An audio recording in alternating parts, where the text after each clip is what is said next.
এইখন পাৱৈমুখ টাই খাময়াং গাঁও বৰ্তমান 103 বছৰত ভৰি দিছে। এই পাৱৈমুখ টাই খাময়াং গাঁৱৰ ৰাইজে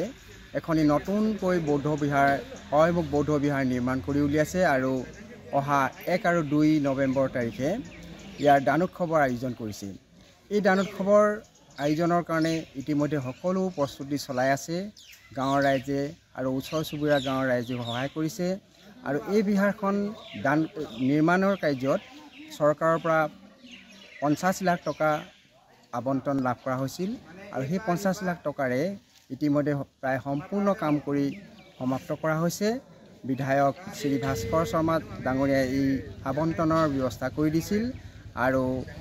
গাঁৱৰ ৰাইজে এখনি সমিতি প্ৰস্তুত কৰি সেই সমিতিয়ে সকলো কাম নিয়াৰিকৈ কৰি আজি এই দানোৎসৱ কি জনগোষ্ঠী ইয়াত থাকে আপোনাৰ গাঁৱত? ইয়াত পাৱৈমুখ টাই খাময়াং জনগোষ্ঠী বসবাস কৰি আহিছে আৰু তেওঁলোকে তেওঁলোকৰ জাত ভাষা টাই খাময়াং ভাষা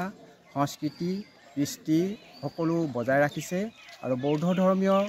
লোক হিচাপে বৌদ্ধ ধৰ্মীয় পৰম্পৰা ৰীতি নীতি সকলো তেওঁলোকে পালন কৰি আহিছে আৰু বিভিন্ন উৎসৱ পালন কৰি আহিছে আৰু এই দানোৎসৱ বৌদ্ধ বিহাৰ নিৰ্মাণ কৰি দানোৎসৱ উদযাপন কৰা হয় আৰু তেওঁলোকে এতিয়া 1 আৰু 2 তাৰিখে এই দানোৎসৱৰ আয়োজন কৰি 1 তাৰিখে পৰম্পৰা ধৰ্মীয় নীতি অনুসৰি ইয়াৰ শুভ উদ্বোধন কৰিব আৰু মুকলি সভাৰ আয়োজন কৰা হৈছে আৰু অসম অৰুণাচলৰ বিভিন্ন প্ৰান্তৰ গাঁওবিলাকলৈ নিমন্ত্ৰণ কৰা হৈছে আৰু তেওঁলোকে ইয়াত আহি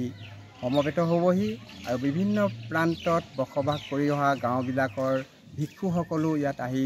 ইতিমধ্যে কিছুমান উপস্থিত হৈছেহি আৰু